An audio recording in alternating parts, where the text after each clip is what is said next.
What intention are you setting? What culture do you want to have? How do you want your team to feel when they're together? What are you going to do to help them feel that way? And what are you going to do when they're not feeling that way? What are the practices that bring people back to the way you want them to feel?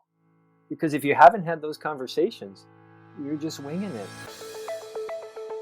Mindful Work is the official podcast brought to you by the Mindful Life Mindful Work team. In each episode, we bring you conversations with corporate leaders and mindfulness professionals to help you create a high-performance culture in your organization. Amidst these rapidly changing times, our conversations will explore the intersection of self-awareness and team performance and help you to optimize your efforts through mindful work. So, be sure to subscribe and check back so that you don't miss out on new insights from our regular episodes. On this episode of the Mindful Work podcast, Calvin Niles explores how mindful work connects to leadership, followed by insights from the Mindful Life Mindful Work team. Hello and welcome to the Mindful Work podcast. I'm your host, Calvin Niles, one of the team members here at Mindful Life Mindful Work. We hope to support you to develop effective leadership, greater team alignment, real employee commitment, and a company culture that is deeply connected to your mission. In this episode, we are going to hear from a number of experts and leaders in their field, including Sarah Hunt, who has a background in communications and emotional intelligence leadership and scales high-quality learning and development for global businesses.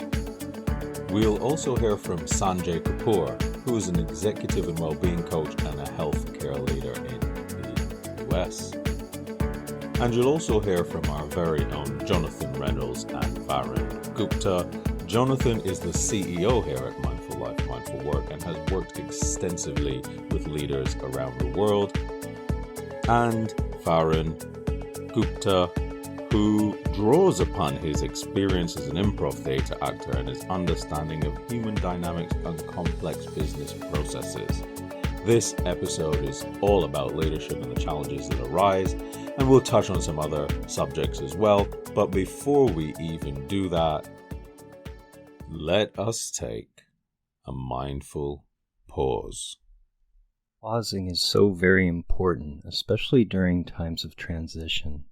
So wherever you find yourself today and in this moment, find a comfortable seat, or if you're standing, just notice yourself standing. If you're walking or laying down, notice yourself doing those things. And just come into a space where you're giving a little bit more attention to what you're doing. And in particular today, let's just bring a little awareness to our body. So again, if we're walking, noticing the soles of the feet hitting the floor.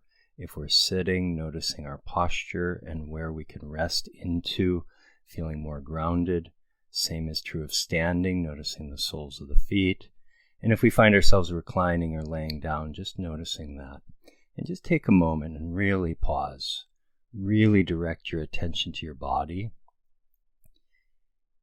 Bringing your attention to your body is so essential because it's always in the present moment. So in some practices, in some mindfulness practices, for instance, that's bringing attention and awareness to the breath because that's always present and dynamic. So just notice yourself here in physical space, in this body, in this moment, noticing the breath as it is, not trying to change it, just noticing it.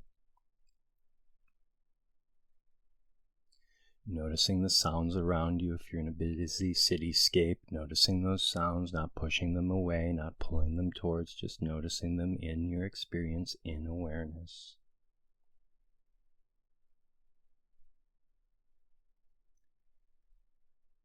Regardless of your shape and form, a little bit of a lift in the chest, a sense of inner dignity, sort of meeting the moment.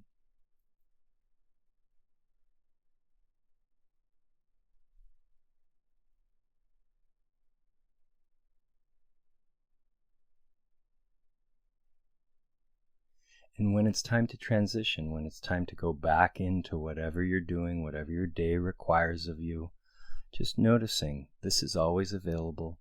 You can always take a 15-second or 45-second pause to reset, and then to re-enter and re-engage with whatever you're doing in a more resourced, embodied, and perhaps even skillful way. Have a wonderful day of practice. I feel so refreshed, and I needed that moment to stop. What about you? I hope you found that useful. And now we can get stuck in to our theme of this conversation, which is around leadership and all the things, challenges that might arise in our leadership, in our organizations, and what we can do to imbue our leadership and work more mindfully in our roles. A paper published by the Mindfulness Initiative in the UK called Building the Case for Mindfulness in the Workplace talked about a number of other studies that indicate that leaders need particular capabilities for working effectively in the 21st century, and that there is broad agreement that resilience, collaboration, and decision-making are vital. And these are all subjects that we're going to get into in this show, but less clear is how leaders might develop these capacities effectively. And I'm citing directly from the Mindfulness Initiative. So let's explore in this episode a little bit about what challenges we might see around the modern workplace and what that might look like in our work. Let's hear what Sarah Hunt has to share about her experience around this.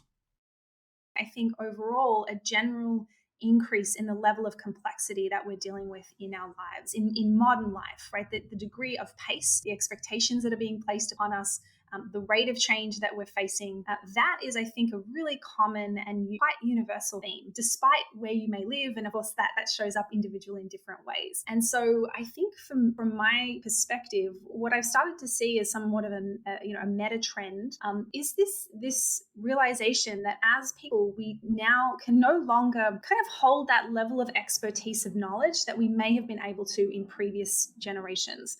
Right. So in previous times when we were developing ourselves professionally, we could really comfortably say, you know what, I'm an expert and I've really got this covered, right? You know, I really know this. I'm 100% across this topic, and we could feel confident in that, right? And as time has gone on, the level of complexity with which we are working at now, we need that interdependence. We need to be able to have others work closely with us to hold other parts of the puzzle. So there's something really clear coming through about this interrelational aspect of the way we approach our work and our leadership. And that gets me thinking about the way we relate to each other, how we engage with each other. And I really wanted to explore this line of thinking with Sanjay Kapoor and to hear what kind of challenges that he might have seen arising in his experience in the workplace as a mindful leader. Yeah, so one of the biggest thing I have observed, and in my experience too, it's a communication, right? Communication, and in meetings we all arrive, different stakeholder, different people have different agenda, and we want to advocate our point of view, right? So and the listening, we are rather preparing our response rather than listening to others, right? So that's an essential part of communication. So creating, as I said, small practice, creating space. If we start, just imagine, if we start a meeting, those meeting with 2 minutes of mindfulness activity and see, what's the broader purpose, why we are gathered here. We in healthcare setting, we think about our members, our patients, those are the people we are ultimately here to serve. And what's the best decision we can make? 10 years ago, 15 years ago to today, I'm really encouraged where we are going. So it used to be mindfulness, even though it's the centuries and years old practices in various traditions and paths. But in the West especially, it was seen as something new agey, something, touchy-feely, which is changing. A lot of the great leaders are coming out and sharing their stories, how mindfulness helped them bring the best selves, be present for their employees. For if they are not by themselves, they best. How can they be best for their employees? So there are a lot of thought leaders. They are sharing it. A lot of those Fortune 500 companies also, they have been sharing these leadership tips. So that's shifting, that's encouraging, but still there is this I would say, loosely stigma around these practices because in the corporate world, people want to see the tangible ROI. What is my return on investment if my employees are practicing mindfulness at work, or if we are having employing mindfulness, they see is a there's no tangible benefit, because they are not good metrics, or they are not good system in place to measure this. It's kind of ironic that we want to measure mindfulness, but that's what makes in a corporate sense, right? So we have to figure out ways to find correlation, like today, burnout. How mindfulness can help with the burnout, right? How mindfulness can help with attrition, how mindfulness can help with the equity, inclusion, and diversity. These are because if you look at it, going back to again the child approach, all these things come from inside. It's with the self. Communication, communication, communication. We are hearing this so much as an integral part of leadership. We've heard it come up already in the mindfulness initiative piece as a key capability that leaders need. We're also hearing this from reflected in some of the comments that our guests have to share. So let's bring in our CEO at Mindful Life, Mindful Work, Jonathan Reynolds, and let's hear what he has to say about this subject that is so integral to mindful leadership. Teams that aren't communicating well are often teams that don't know they're not communicating well. No team is out there trying to communicate poorly. They think they're communicating well. And then when they find out that they're not, it's how we respond to that. There's nothing wrong with communicating poorly. But if we don't do anything about it, we just keep getting the same. And so what we've seen in practice is, there's ways to communicate better. One is through a place of self-awareness. One is through a place of team awareness. Another is by instituting basic protocols. Like when you send an email to your team members, do they confirm that they received it? There's just basic stuff like that. Most companies don't have a practice like that. And so every time you send a group email, it's like sending it into the ether and you just hope it landed. Because if nobody says got it, it's just everybody, then that person is just, the rest of the day, that person could be cranky because they don't know. And so there's little things like that, being more mindful, pausing before we send a challenging email. I'm using email as an example, but pausing before we communicate something if we're not clean energetically around sort of what we're trying to convey. Is what we're trying to convey constructive or destructive? Does it bring us together or does it push us apart? And so all of these things take self-awareness. And a culture is the thing that can't be named, right? There's the exterior to culture. There's things like just to use our culture, our world. There's buildings, there's roads, there's things that you can point to that build the infrastructure of our culture. But then there's all those intangible things. Why does Philadelphia feel different than San Francisco? It's got basically the same roads and buildings and stuff. Well, there's a reason. Why is London different than, Delhi? Because there's this cultural element that is the people, that is the intangible things that you can't point to. And you can point to stuff that's, obvious, like food and these sorts of things that are cultural. But then there's something that you can't point to that's unseen. So a lot of our work is coming in and hearing what's not working and then addressing the unseen causes of why it's not working. So Jonathan actually talks here about protocols that are quite helpful to smoothen and enhance our team communication. But he mentions something that is really powerful, something that really caught my attention and always does in these conversations, and that is self-awareness. And how does the individual awareness, that personal change, how does that translate to not just the teams, as Jonathan has said, but how does that translate to companies at a systemic level? So let us hear what Varun Gupta has to say again, one of my colleagues at Mindful Life, Mindful Work, about this very subject. Both lead into one another. Without systems, I've seen people change is meaningless. And I'm saying this out of almost 2 decades of working on the people front. And then having the last 5 years where I was completely disillusioned with this whole space of learning and development and coaching. I said, you can continue working with your people, but as long as it's not backed up by the systems, it will not mean anything. So the KPIs need to respond. KPIs needs to allow that if you want to see leadership, you've got to give positions. And this is not just position like associate vice president, director, yada, yada, but positions is lead a project, position, power, place to show your leadership. Otherwise, if you're constantly just listening to orders and getting work done, where will you show leadership? Right. So that has to be backed up, and just a systemic change without working on people will also be meaningless, because I've also seen now when I'm working with organizations, we make the policy change not backed up with capacity building, and that takes time. That takes time for people to absorb what is happening, and that's when they'll be able to respond to the change in structure. Both hand in hand, both need to, and they don't go together. They often, one takes lead, one is behind, one then another takes lead, another is behind, but slowly they come together.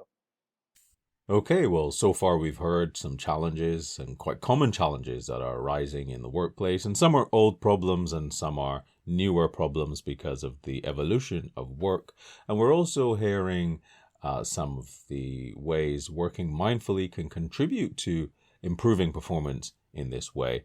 So I guess all that's left for me to consider really is, how can we empower our leadership to work more mindfully in a really practical way?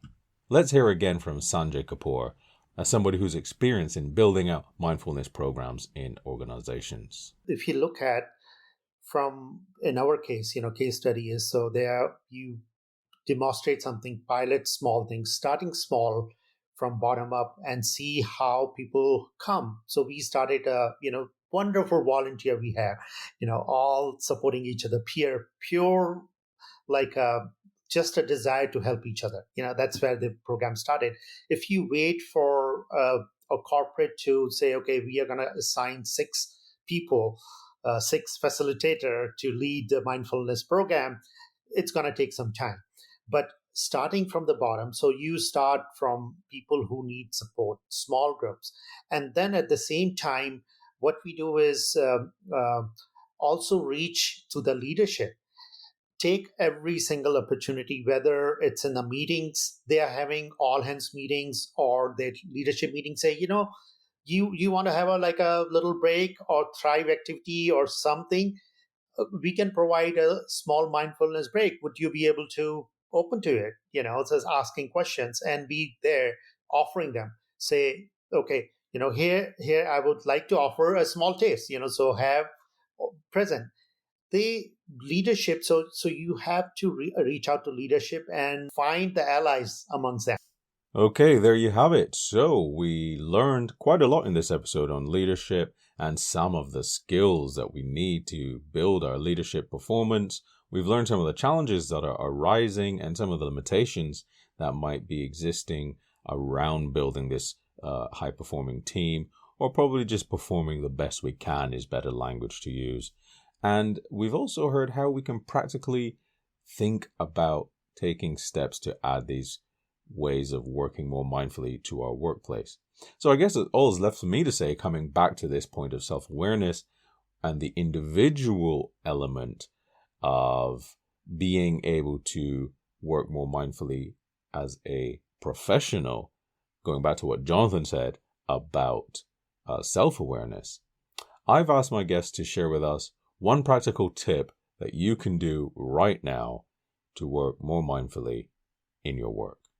So what I would encourage is start with a small step, very small. Just first creating a habit for yourself, starting with 1 minute. 1 minute between the meetings. So we have 5 meetings in the day, so that'll create 5 minutes, right? Small. So you don't have to commit for 5 minutes, and then maybe increase 2 minutes. So experience yourself and bring it to your teams. 1 minute between the meetings, or transition from work to another. Simple step. It can start building the habit. And so I think it's really important to do, and each person's different, but to do whatever we need to do to make sure we don't lose connection with ourselves in that real embodied way. Whether that's taking 10 minutes between calls, whether that's walking around the building or the house every couple of hours just to get out of the chair and away from the screen. So in transitions, when you remember, notice what you feel like. Notice your felt sense. Notice how the body feels. Oh, I feel really constricted or rushed in this transition, but that transition I felt really spacious and really nice. Knowing how you feel in transitions helps inform how you might want to relate to some transitions differently.